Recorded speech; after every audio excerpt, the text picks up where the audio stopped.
Gourmeesken vindt een mooi gezicht en zorgt vanuit de tuin naar het weerjacht zien. Horen me benauwd en sluiten haar op in een hoes.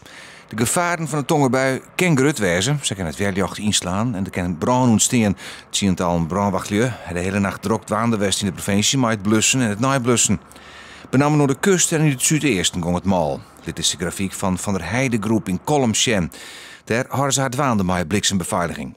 Gisteravond viel het nog mee, maar vannacht is het behoorlijk extreem geweest. Met een 40.000 inslagen in de regio Noord, dus Groningen, Friesland, Drenthe.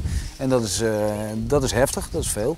De tongerbuien worden heel iets extremer, verneem ik bij Van der Heide. Dat heeft te krijgen met de opwarming van de Ierde. De hegere temperaturen leiden daar extremere tongerbuien. Gisteren hadden we de warmste dag van de eeuw. Morgen wordt die wellicht nog warmer.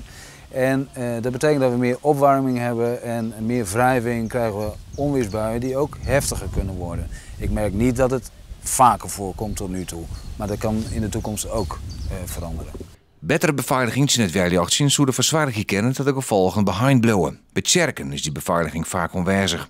De verzijbering zou dat op meer plakken barrematten, wat de buien dus heel iets zwaarder worden. Zwaarder betekent dat er meer beveiligd dient te worden, want de ontlading die komt hoe dan ook. En de stroomsterkte, als die groter wordt, zal die meer schade aanrichten. Voor eerst hoeven we geen zwaarken te maaien en kunnen we genieten van het zinneskin waar. De eerstvolgende tongerbuien worden namelijk pas morgen letter op de dag verwachten.